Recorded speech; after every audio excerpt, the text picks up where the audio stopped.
आइए प्रारंभ करते हैं श्रीमद् भगवत गीता का 15वां अध्याय। श्री भगवान बोले, हे अर्जुन, इस संसार को अविनाशी वृक्ष कहा गया है, जिसकी जड़ें ऊपर की ओर हैं और शाखाएं नीचे की ओर, तथा इसके वृक्ष के पत्ते वैदिक स्रोत हैं। जो इस अविनाशी वृक्ष को जानता है वही वेदों का जानकार है।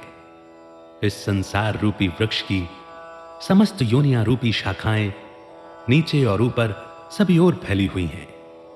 इस वृक्ष की शाखाएं प्रकृति के तीनों गुणों द्वारा विकसित होती हैं। इस वृक्ष की इंद्रिय विषय रूपी कोपलें हैं। इस वृक्ष की जड़ों का विस्तार नीचे की ओर भी होता है, जो कि सकाम कर्म रूप से मनुष्यों के लिए फल रूपी बंधन उत्पन्न करती हैं।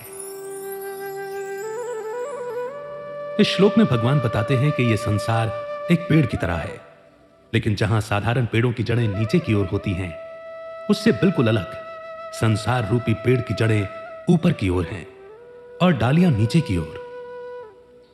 इसका कारण यह है कि इसके बीज हैं परमात्मा, जिनसे जड़ें निकलती हैं। वो जड़ें हैं ब्रह्मा, जिनसे संसार का जन्म हुआ है। इसीलिए सबके आधार परमात्मा है। इस पेड़ की शाखाएं यानी कि ब्रांचेस प्रकृति है और वेद इसके पत्ते हैं। जैसे जड़ पूरे पेड़ का पालन पोषण करता है, वैसे ही परमात्मा पूरे जगत का पालन पोषण करते हैं।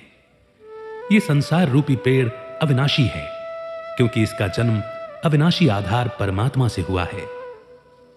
प्रकृति या संसार में कभी कुछ नाश नहीं होता, लेकिन इसमें बदलाव हर पल होता रहता है। इसी बदलाव को उत्पत्ति और प्रलय कहते हैं।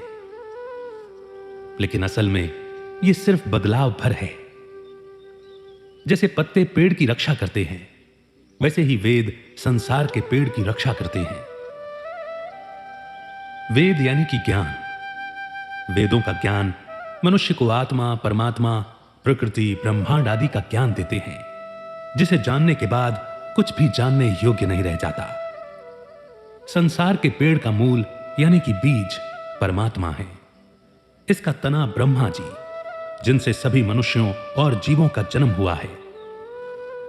इस पेड़ की शाखाएं प्रकृति हैं, और क्योंकि प्रकृति में 3 गुण होते हैं, सत्व, रज और तम, इसीलिए इस पेड़ की शाखाएं सत्व, रज और तम गुणों से बनी हुई हैं। यही कारण है कि संसार के सभी विकार, वासनाएं, भोग भी शाखाओं में ही होते हैं। जिस तरह पानी से सींचने पर पेड़ की शाखाएं बढ़ती हैं, उसी तरह मनुष्य प्रकृति के गुणों में फंसकर कर्म करता चला जाता है, जिस कारण संसार रूपी पेड़ की शाखाएं भी नीचे की ओर हर ओर फैलने लगती हैं। जब तक मनुष्य का रत्ती भर भी प्रकृति और गुणों के साथ संबंध रहेगा, तब तक ये शाखाएं बढ़ती ही जाएंगी। जो इस संसार से संबंध जोड़ेगा, उसके जन्म मरण का सिलसिला कभी खत्म नहीं होगा। जो मनुष्य ये जान जाता है कि संसार में कुछ भी हमेशा के लिए नहीं रहता, बल्कि इसमें हमेशा बदलाव होता रहेगा, केवल परमात्मा ही है जिनमें कभी बदलाव नहीं होता, इसे तत्व से जानना कहते हैं। जिस तरह शाखाओं पे फूल लगते हैं, उसी तरह प्रकृति की शाखा में तीनों गुण समाये हुए हैं, जिनसे विषय और भोग रूपी कोपलें निकलती हैं। यानी यही सारी वासनाएं और विषय होते हैं। कोपलों की तरह ये भोग और विषय भी देखने में बहुत सुंदर होते हैं, जिनकी ओर मनुष्य आकर्षित होता है और सोचता है कि उसे पाकर सुख मिलेगा। भगवान ने मनुष्य को यह विवेक दिया है कि वो सोच समझकर कि ये नाशवान हैं और इनसे दुख ही मिलने वाला है, इन सबको त्याग सकता है। केवल मनुष्य योनि ही ऐसी है जो कर्मों के कारण बांधने वाली होती है, क्योंकि बाकी योनियां तो सिर्फ भोग योनियां हैं। जब मनुष्य किसी कामना से कोई कर्म करता है, तो उस कर्म के संस्कार उसके चित्त में जमा होकर जन्म मरण का कारण बनते हैं। मनुष्य योनि में किए गए कर्मों का फल अवश्य भोगना ही पड़ता है, इससे कोई छूट नहीं सकता, क्योंकि जहां बंधन है, छुटकारा भी वहीं से मिलता है। मनुष्य को कामनाएं संसार के नाशवान जड़ चीजों की होती हैं, और सच तो यह है कि कामना कभी खत्म नहीं होती, बल्कि बढ़ती ही जाती है। इसीलिए इनका त्याग करना बहुत जरूरी है। इसके लिए भक्ति योग, ज्ञान योग और कर्म योग बताए गए हैं। नाशवान चीजों को अपना मानने से मनुष्य संसार का गुलाम बन गया है।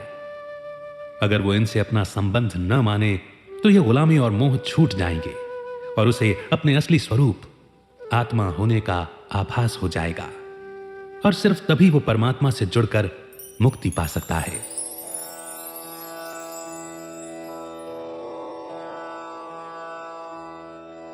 श्री कृष्ण कहते हैं, इस संसार रूपी वृक्ष के वास्तविक स्वरूप का अनुभव इस जगत में नहीं किया जा सकता, क्योंकि न तो इसका आदि है, न अंत है और न ही इसकी अच्छी स्थिति है।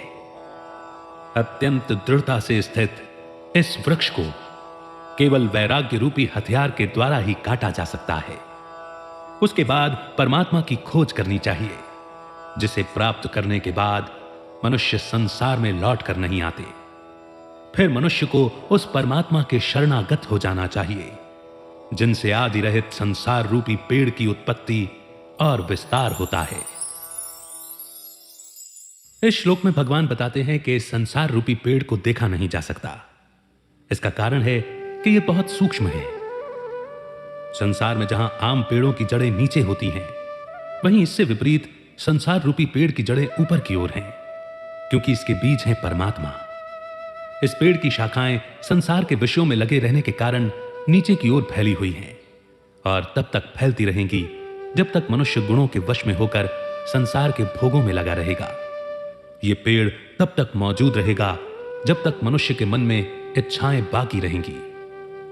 संसार रूपी पेड़ का न कोई आदि है न कोई अंत, क्योंकि इसका जन्म उस अनंत बीज रूपी परमात्मा से हुआ है, जिनका कोई आदि और अंत नहीं है। भगवान कहते हैं कि इस पेड़ की स्थिति अच्छी नहीं है, क्योंकि इसमें हर पल बदलाव हो रहा है। यह संसार रूपी पेड़ बहुत मजबूत है, क्योंकि मनुष्य संसार से लगाव हटा ही नहीं पाता। वो काम और भोग के वश में होकर इससे बढ़कर कोई सुख नहीं है ये मान बैठता है। जब तक संसार से मोह और कामना का संबंध है, तब तक ऐसे ही चलता रहेगा। उससे संबंध अलग करके ही संसार का असली रूप देखा जा सकता है कि यहां हर चीज नाशवान है और यहां दुख के अलावा कुछ नहीं रखा। साधना योग आदि करने के बाद भी यह चंचल मन अक्सर संसार की ओर दोबारा खींचने लगता है। इसीलिए इससे मुक्त होना बड़ा मुश्किल होता है। इस पेड़ को सिर्फ गहरे वैराग्य की भावना से ही काटा जा सकता है, यानी अपना मन संसार से हटाकर ही इससे ऊपर उठा जा सकता है। दृढ़ वैराग्य का मतलब है इस शरीर, मन, बुद्धि, इंद्रियों से जरा भी संबंध न मानकर सभी का भला हो, सब सुखी हों, किसी का बुरा ना हो, इस भाव का आ जाना ही दृढ़ वैराग्य है। दृढ़ वैराग्य से मन और चित्त की सभी वासनाओं का नाश हो जाता है। इसका मतलब यह भी है कि लगातार अपने आत्म भाव में टिके रहना और जब भी कोई विकार या वासना उठे तो उसे वैराग्य के हथियार से काट देना। आगे भगवान कहते हैं कि संसार से लगाव खत्म करने के बाद मनुष्य को परमात्मा की खोज करनी चाहिए और उनकी शरण में जाना चाहिए। परमात्मा को केवल शुद्ध भाव से पाया जा सकता है। इसीलिए समर्पण जरूरी होता है, क्योंकि समर्पण का भाव मन से अभिमान को मिटाता है। अभिमान का मतलब है खुद को और परमात्मा को अलग अलग समझना, यानी मेरा कोई अस्तित्व है, जबकि सच्चाई तो यह है कि अकेले मनुष्य का कोई अस्तित्व है ही नहीं। उसमें जीवन भी परमात्मा के कारण है। अक्सर ऐसा होता है कि वैराग्य का भाव जाग जाने पर भी अहंकार का भाव मन से खत्म नहीं होता। इसीलिए भगवान कहते हैं कि उनकी शरण में आ जाने से अहंकार अपने आप खत्म होने लगेगा। भगवान की शरण में जाने के बाद ऐसा पल भी आता है जब मनुष्य पूरी तरह से उनमें ही लीन हो जाता है, क्योंकि उसके मन में किसी इच्छा, वासना आदि की जगह सिर्फ परमात्मा ही रह जाते हैं। तब जन्म मृत्यु के चक्र से उसकी मुक्ति हो जाती है, तो वो दोबारा कलयुगी संसार में नहीं लौटता।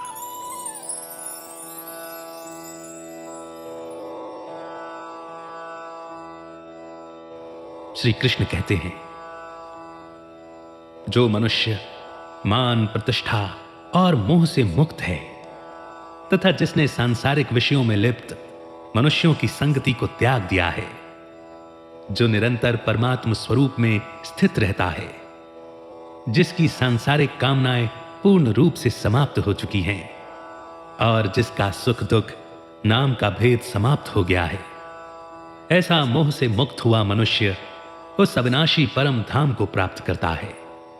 उस परम धाम को न तो सूर्य प्रकाशित करता है, न चंद्रमा, और न ही अग्नि प्रकाशित करती है, जहां पहुंचकर कोई भी मनुष्य संसार में वापस नहीं आता है। वही मेरा परम धाम है। हे अर्जुन, संसार में प्रत्येक शरीर में स्थित जीवात्मा मेरा ही सनातन अंश है, जो कि मन सहित छहों इंद्रियों के द्वारा प्रकृति के अधीन होकर कार्य करता है।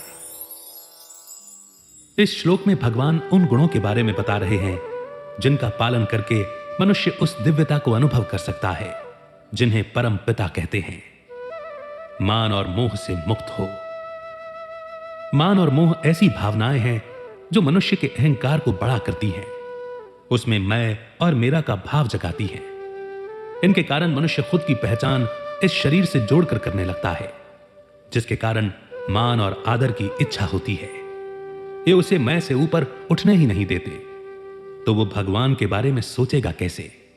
जिन मनुष्यों के मन में सिर्फ भगवान का ही ध्यान रहता है, उनका शरीर से मोह नहीं रहता, इसीलिए उनमें मान आदर की कोई इच्छा होती ही नहीं।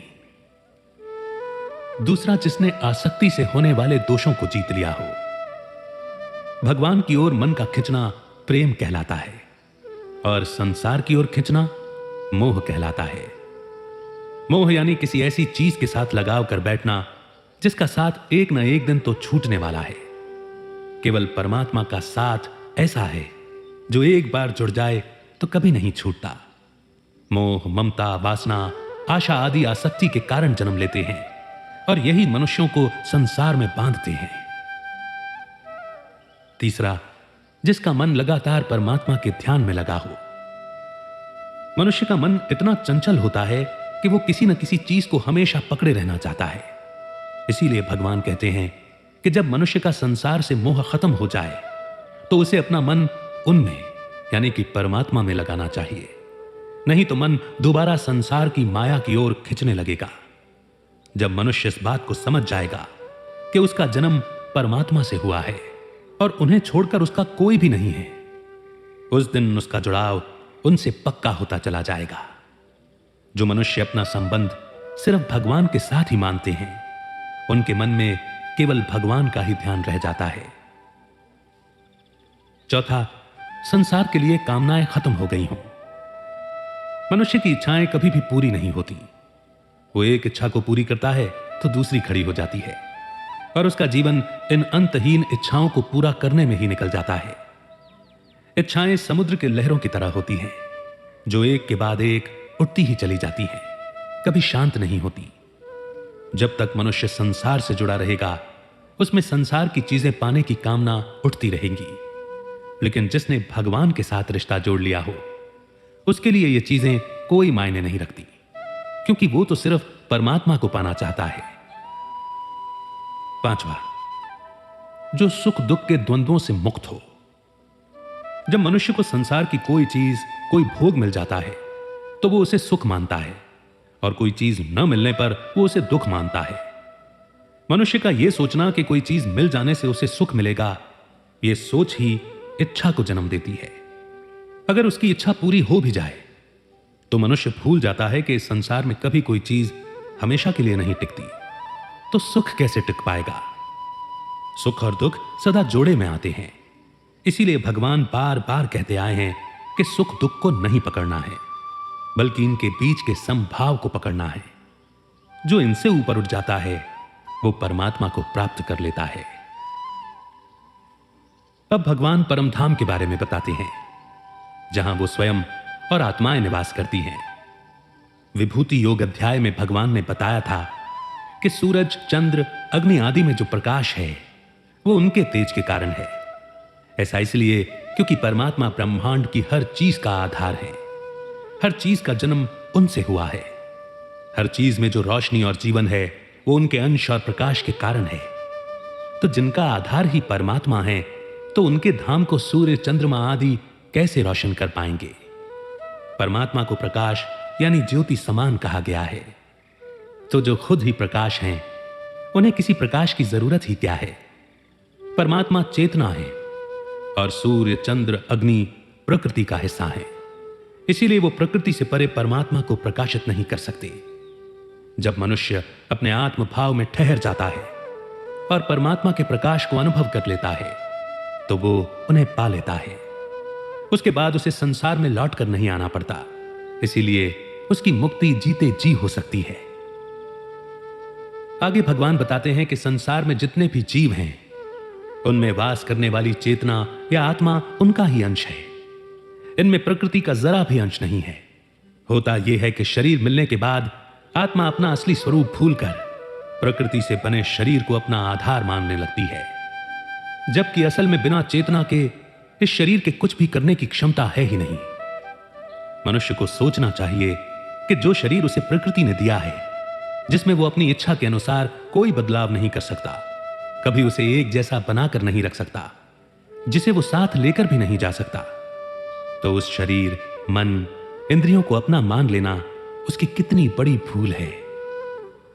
जब मन, बुद्धि, शरीर में समय के साथ बदलाव होता रहता है, तो यह सब उस आत्मा का कैसे हो सकता है जिसमें जरा भी बदलाव नहीं होता। इंद्रियों का मालिक होता है मन। मन बुद्धि की सुनता है और बुद्धि आत्मा के अनुसार कार्य करती है। इसीलिए आत्मा जब संसार की ओर आकर्षित होती है, यानी उसे अपना मान लेती है, तब वो इस माया में फंसने लगती है। इसीलिए भगवान कहते हैं कि संसार के प्रति अगर आकर्षण हो भी रहा है तो कोई बात नहीं, उसे बस साक्षी दृष्टा के भाव से देखो, यानी हर चीज देखो, सुनो, लेकिन उनसे जुड़ो मत। इसके बाद भगवान कहते हैं कि हर जीव में जो आत्मा है वो उनका सनातन अंश है, यानी भगवान ने कभी किसी आत्मा का साथ नहीं छोड़ा। वो तो हर पल उसके साथ हैं, कभी उससे अलग हुए ही नहीं। इसीलिए भगवान हर जीव के साथ हमेशा होते हैं। ये तो आत्मा है जो उन्हें भूल गई है, लेकिन वो उसे कभी नहीं भूलते। ऐसे प्रेम से भरे दयालु और प्रकाश स्वरूप परमात्मा को छोड़कर प्रकृति के मोह रूपी अंधकार को अपना मान लेना मनुष्य की सबसे बड़ी मूर्खता है।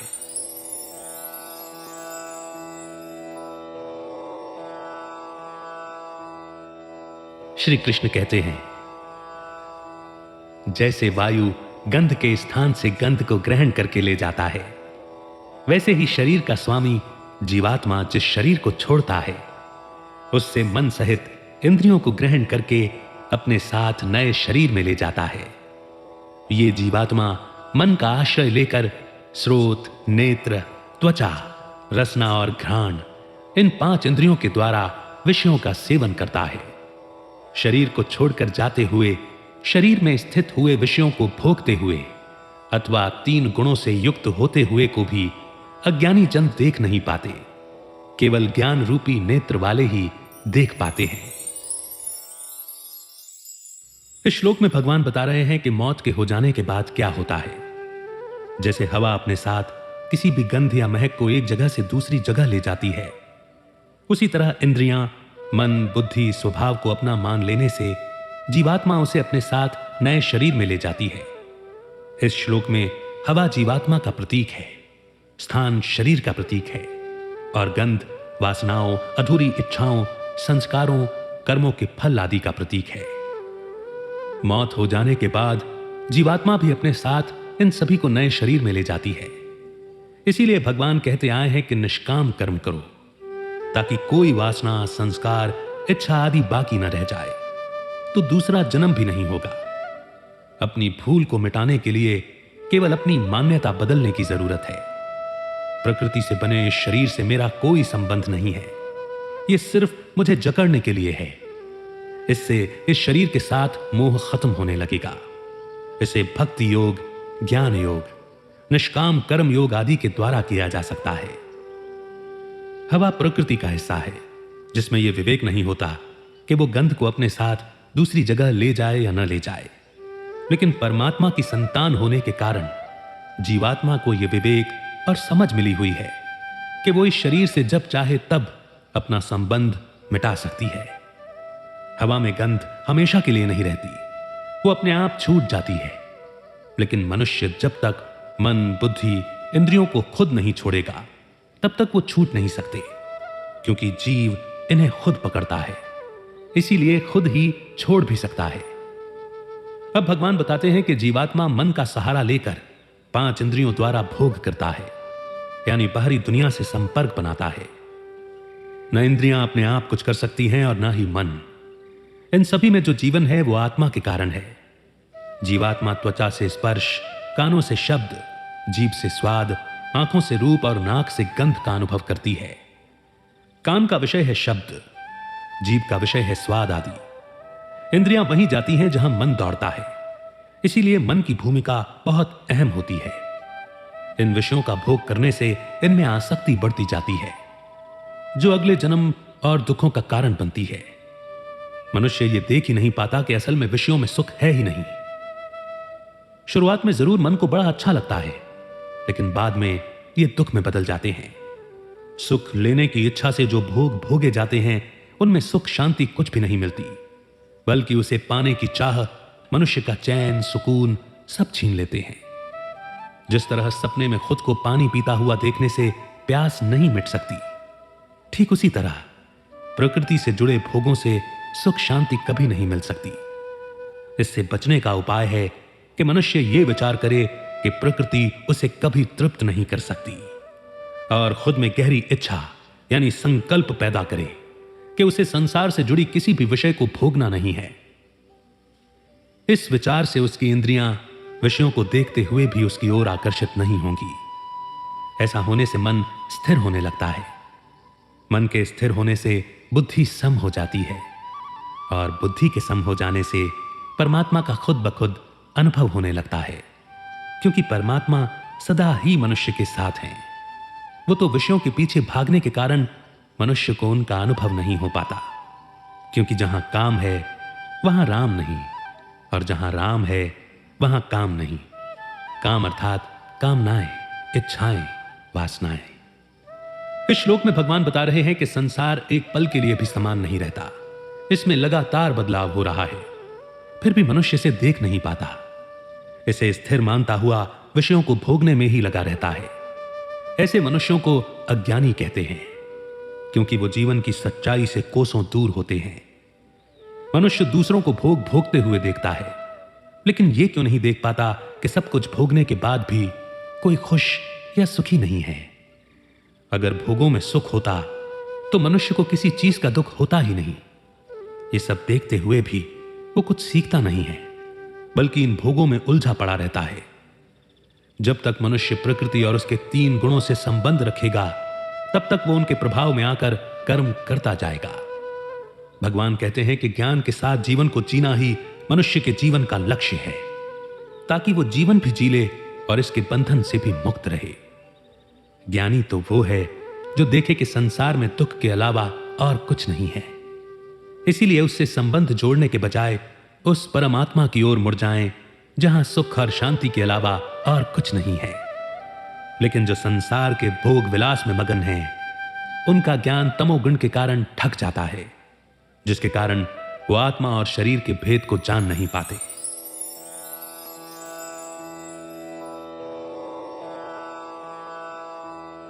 श्री कृष्ण कहते हैं, यत्न करने वाले अपने हृदय में स्थित इस आत्मा को अनुभव करते हैं, लेकिन अशुद्ध चित्त वाले अज्ञानी जन यत्न करने पर भी इसे देख नहीं पाते। हे अर्जुन, जो प्रकाश सूर्य में स्थित है, जिससे समस्त संसार प्रकाशित होता है, जो प्रकाश चंद्रमा और अग्नि में स्थित है, उस प्रकाश को तू मुझसे ही उत्पन्न समझ। मैं ही प्रत्येक लोक में प्रवेश करके अपनी शक्ति से सभी प्राणियों को धारण करता हूं, और मैं ही चंद्रमा के रूप से वनस्पतियों में जीवन रस बनकर समस्त प्राणियों का पोषण करता हूं। इस श्लोक में भगवान बता रहे हैं कि कौन सा मनुष्य उन्हें अपने अंदर महसूस कर सकता है। इसके लिए सबसे पहले तो मन को शुद्ध करने की जरूरत है, यानी मन से संसार की चीजों, लोगों आदि के प्रति लगाव को हटाना और लोभ, अहंकार, राग, द्वेष जैसे भावों को नष्ट करना। मन को शुद्ध करने का एक और तरीका है, कि इस बात को हमेशा याद रखना कि मैं शरीर, मन, बुद्धि, अहंकार नहीं, बल्कि उस शुद्ध परम चेतना का अंश हूं जिसने इस शरीर को कुछ समय के लिए धारण किया है। जब ये भाव मन में जग जाता है कि मैं तो कुछ भी नहीं हूं, जो है सब परमात्मा ही है और मैं सिर्फ निमित्त मात्र हूं, तो मनुष्य का अहंकार अपने आप नष्ट होने लगता है। इसके बाद पूरे विश्वास और श्रद्धा से खुद को भगवान को समर्पित कर देना। इसके साथ साथ जब मनुष्य साधना, योग, ध्यान के द्वारा खुद से जुड़ने की कोशिश करने लगता है, तो धीरे धीरे वो अपने अंदर वास करने वाले परमात्म गुणों को अनुभव कर लेता है। दूसरी ओर भगवान कहते हैं कि जिन मनुष्यों ने अपने भाव शुद्ध करने की कोशिश नहीं की, जिनके मन में छल, कपट, लालच, मोह, अहंकार समाया हुआ है, जिनका मन संसार में लगा हुआ है, वो चाहे जितनी मर्जी ध्यान, साधना आदि कर लें, लेकिन कभी अपने अंदर की दिव्यता या उस परम तत्व को अनुभव नहीं कर सकते। ऐसे मनुष्य प्रकृति से बने शरीर, मन, बुद्धि आदि का सहारा लेकर उस परम चेतना को अनुभव नहीं कर सकते जो प्रकृति से अति परे है। इसीलिए यहां भक्ति, समर्पण, श्रद्धा के भाव चाहिए। यानी ये भाव होना चाहिए कि मेरा जन्म परमात्मा से हुआ है, मैं उनका हूं और वो मेरे हैं। ये अटल सत्य है, इसीलिए इस पर पूरा विश्वास भी होना चाहिए। यही भाव मनुष्य के मन में भक्ति को जगाता है। भगवान दोबारा इस बात को कहते हैं कि सूर्य, चंद्र और अग्नि में जो प्रकाश है वो उनके तेज के कारण है। यानी जो सूरज पूरी सृष्टि को प्रकाश देता है वो उसका है ही नहीं।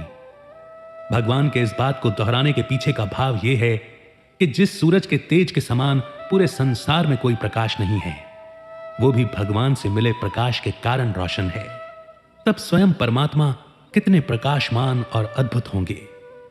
इस श्लोक में भगवान ये कह रहे हैं कि जिस जिस तेजस्वी पदार्थ को देखकर मनुष्य इतना आकर्षित होता है, वो सभी उनके प्रकाश और दिव्यता का अंश मात्र हैं।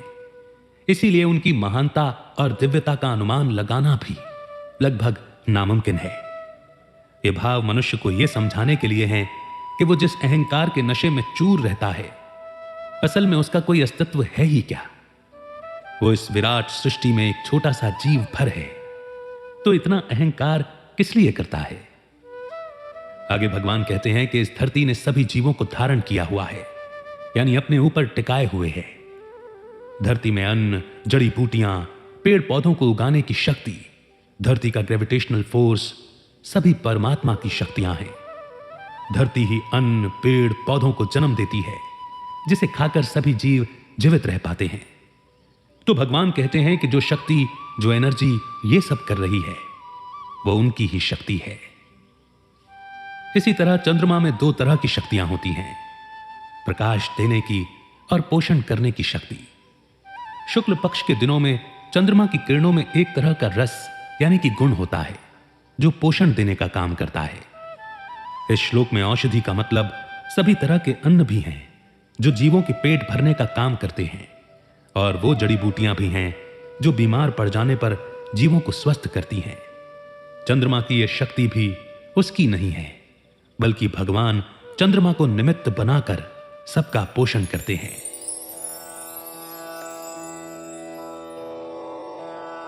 श्री कृष्ण कहते हैं, मैं ही पाचन अग्नि के रूप में समस्त जीवों के शरीर में स्थित रहता हूं। मैं ही प्राण वायु और अपान वायु को संतुलित रखते हुए 4 प्रकार के अन्न को पचाता हूं। मैं ही सभी प्राणियों के हृदय में स्थित हूं। मुझसे ही स्मृति, ज्ञान और अपोहन होता है। सभी वेदों के द्वारा मैं ही जानने योग्य हूं। वेदों के तत्व का निर्णय करने वाला, उन्हें जानने वाला भी मैं ही हूं। इस संसार में क्षर और अक्षर ये 2 तरह के पुरुष हैं। इनमें सभी प्राणियों के शरीर को नाशवान और जीवात्मा को अविनाशी कहा जाता है। इस श्लोक में भगवान बता रहे हैं कि जीवों के शरीर में जो गर्माहट है वो भी वही है। अगर शरीर में गर्माहट या अग्नि नहीं होगी तो शरीर चल नहीं सकता। इसीलिए तो मर जाने के बाद, यानी आत्मा के शरीर से निकल जाने के बाद शरीर ठंडा पड़ जाता है, क्योंकि अग्नि बुझ जाती है। मेटाबॉलिज्म से शरीर में गर्मी पैदा होती है और यह प्रक्रिया तब तक चलती रहती है जब तक जीवन है। शरीर में जठराग्नि के नाम की अग्नि होती है जिससे भूख लगती है और जो खाने को पचाने का कार्य करती है। अन्न 4 तरह के होते हैं। एक, जिस अन्न को दांतों से चबाकर खाया जाता है, इसमें सॉलिड खाना आता है जैसे रोटी, सब्जी इत्यादि। दूसरा, जिसे पिया जाता है, लिक्विड डाइट, जैसे दूध, जूस आदि। तीसरा, जिस अन्न को चूसा जाता है, जैसे गन्ना, आम इत्यादि। चौथा, जिसे चाटा जाता है, जैसे शहद, चटनी आदि। इन चारों तरह के अन्न को पचाने का काम जो आग करती है वो भगवान की शक्ति है। शरीर में 5 तरह की वायु होती है। पहला, नाक से लेकर दिल तक, जिसे प्राण वायु कहते हैं। इसका काम है सांस को बाहर निकालना, खाए हुए भोजन को पचाना आदि। दूसरा, दिल से लेकर नाभि तक, जिसे समान वायु कहते हैं।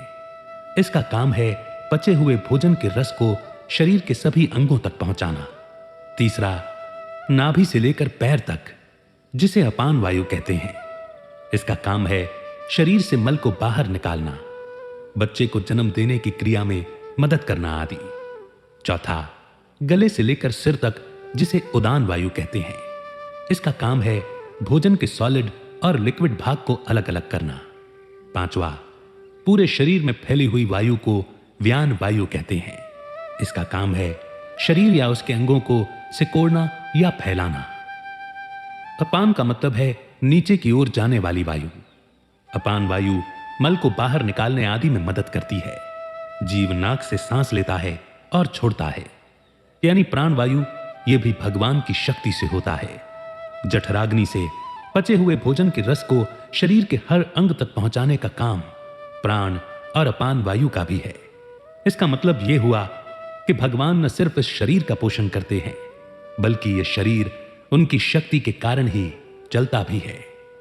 यानी मुंह में खाने को डालने से लेकर उसके पचने और शरीर से बाहर निकलने का काम भी उसकी शक्ति से ही होता है।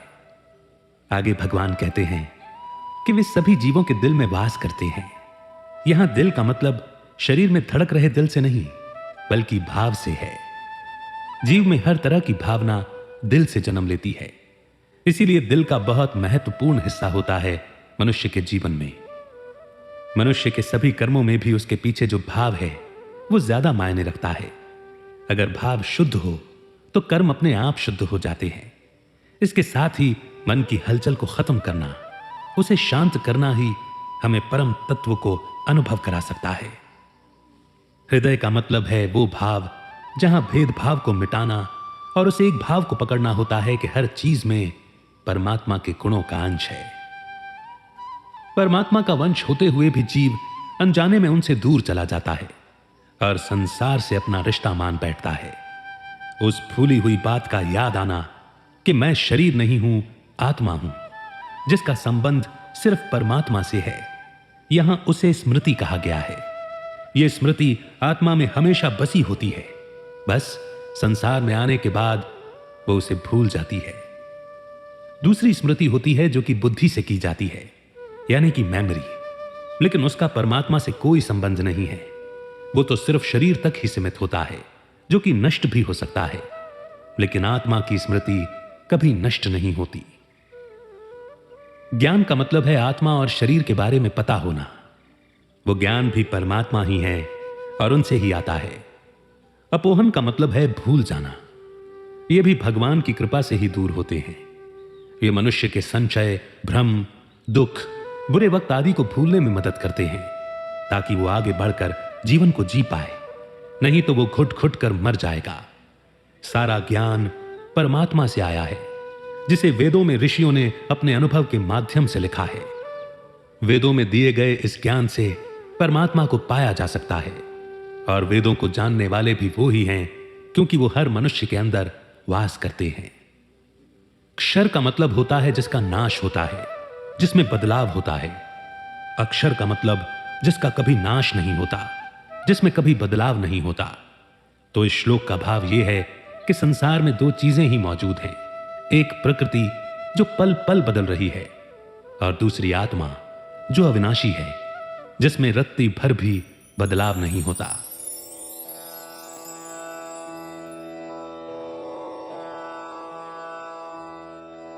भगवान कहते हैं, उन दोनों से उत्तम पुरुष तो अन्य ही है, जो तीनों लोकों में व्याप्त होकर सबका भरण पोषण करता है। इसे अविनाशी परमात्मा और ईश्वर कहा गया है। मैं अक्षर से अति परे हूं और अक्षर से उत्तम हूं, इसीलिए लोकों में, वेदों में पुरुषोत्तम नाम से जाना जाता हूं। हे भरतवंशी अर्जुन, जो संशय रहित मनुष्य मुझे पुरुषोत्तम जानता है, वो सर्वज्ञ, सभी प्रकार से मेरा ही भजन करता है। हे निष्पाप अर्जुन, इस तरह यह परम गोपनीय शास्त्र मेरे द्वारा कहा गया है। इसे जानकर मनुष्य बुद्धिमान और कृतार्थ हो जाता है। पिछले श्लोक में भगवान ने दो तरह के पुरुष के बारे में बताया था। पुरुष यानी कि आत्मा, क्षर और अक्षर यानी नाश होने वाला शरीर और अविनाशी आत्मा।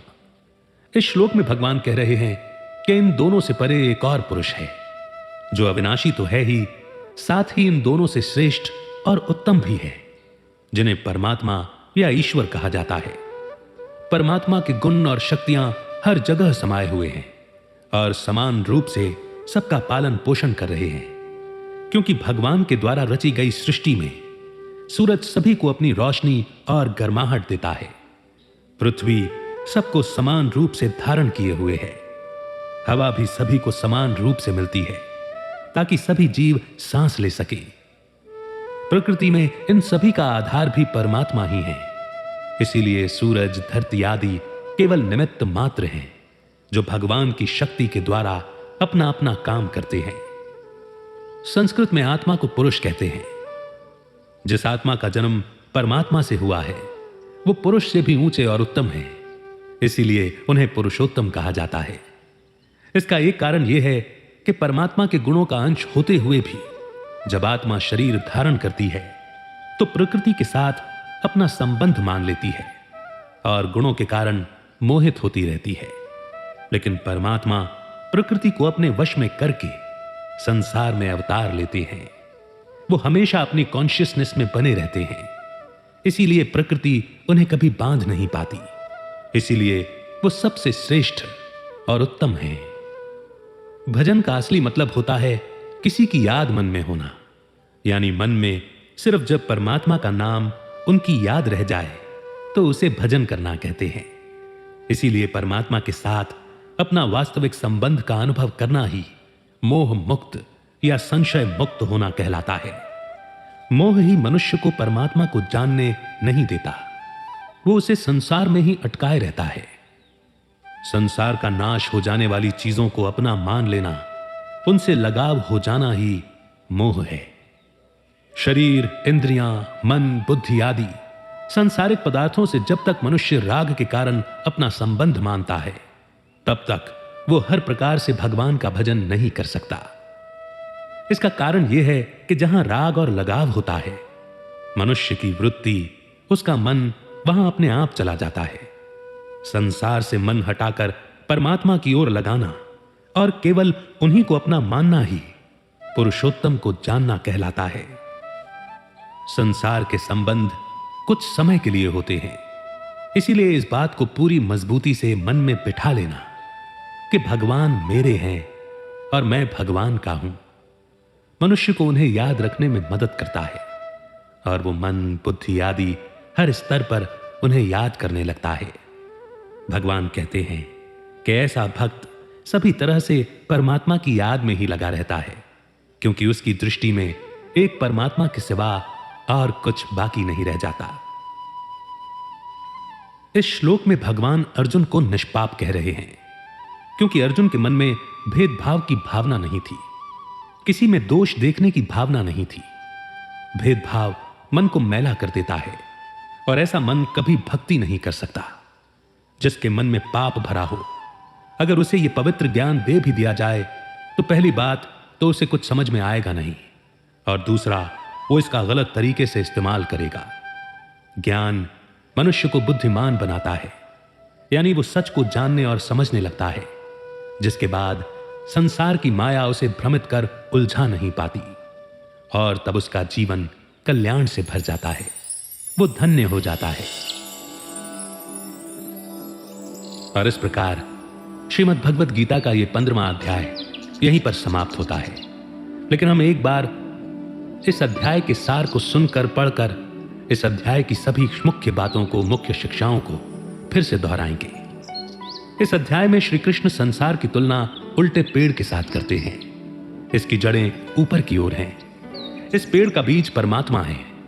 इसका मुख्य तना है ब्रह्मा जी, जिनके द्वारा परमात्मा ने यह दुनिया बनाई।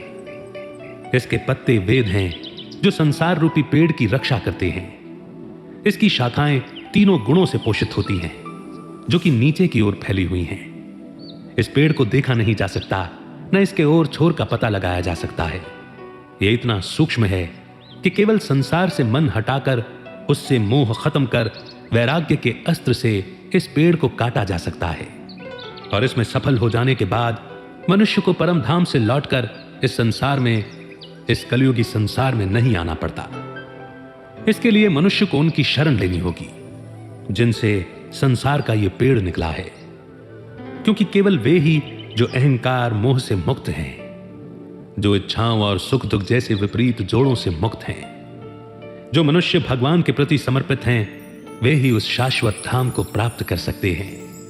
न सूर्य, न चंद्रमा, न अग्नि उस परम धाम को प्रकाशित कर सकते हैं। वहां पहुंचने के बाद इस कलयुगी संसार में कभी वापसी नहीं होती। जीव या आत्मा परमात्मा का एक छोटा सा अंश है। शरीर धारण करने के बाद आत्मा मन और इंद्रियों के माध्यम से संसार से संपर्क करती है और प्रकृति की ओर आकर्षित भी होती है। जीव इंद्रियों और मन के द्वारा इंद्रिय विषयों का भोग करता है। शरीर छोड़ते समय वो अपने साथ सारे संस्कार, वासनाएं, इच्छाएं, विकार आदि ले जाता है। ठीक वैसे ही जैसे बहती हुई हवा अपने साथ गंध को एक जगह से दूसरी जगह तक ले जाती है। भगवान कहते हैं कि उनकी शक्ति के कारण ही धरती टिकी हुई है और चल रही है। उनकी शक्ति से ही सूर्य, चंद्र रोशनी और गर्माहट दे पाते हैं। पेड़ पौधे उगते हैं। शरीर में जो जठराग्नि पाचन का काम करती है, वो भी उनके कारण होता है। वही सबके अंदर ऊर्जा के रूप में वास करते हैं। वही वेदों के रचयिता हैं। वेदों को पढ़कर उन्हें ही पाने की कोशिश की जाती है। इस संसार में दो तरह के पुरुष हैं, क्षर यानी नाशवान प्रकृति और अक्षर यानी अविनाशी आत्मा। लेकिन परमात्मा इन दोनों से अति परे और उत्तम है, क्योंकि वो कभी प्रकृति की ओर आकर्षित नहीं होते। उसके आकर्षण उसकी माया में नहीं फंसते। इसीलिए वो पुरुषोत्तम हैं, सबसे श्रेष्ठ हैं और तीनों लोग उन्हीं से व्याप्त हैं। जो उन्हें इस रूप में जान लेता है, वो सर्वज्ञ हो जाता है और उनकी हर प्रकार से पूजा करता है। इस अध्याय की मुख्य शिक्षा यही है कि परमात्मा के गुण और शक्तियां ही संसार में अलग अलग नाम और रूपों से मौजूद हैं। फिर चाहे वो ब्रह्मांड की कोई भी वस्तु क्यों ना हो। सूर्य, चंद्रमा और सितारों सहित सभी ग्रह उनकी शक्ति या एनर्जी के अंश मात्र के कारण चमकते हैं। वो ही मनुष्य में भौतिक, मानसिक और बौद्धिक स्तरों में चेतना के रूप में वास करते हैं। जो मनुष्य उन्हें पुरुषोत्तम के रूप में जानता है, वही असली ज्ञानी है। जो इस गुप्त ज्ञान को समझ लेता है, वो बुद्धिमान हो जाता है। संसार में उसके सभी संदेह और कष्ट अपने आप खत्म हो जाते हैं और वो सभी कर्तव्यों का उचित पालन करने वाला बन जाता है। और अब आप कमेंट सेक्शन में लिख सकते हैं कि इस 15वें अध्याय की कौन सी बात, कौन सी शिक्षा आपको सबसे ज्यादा अच्छी लगी।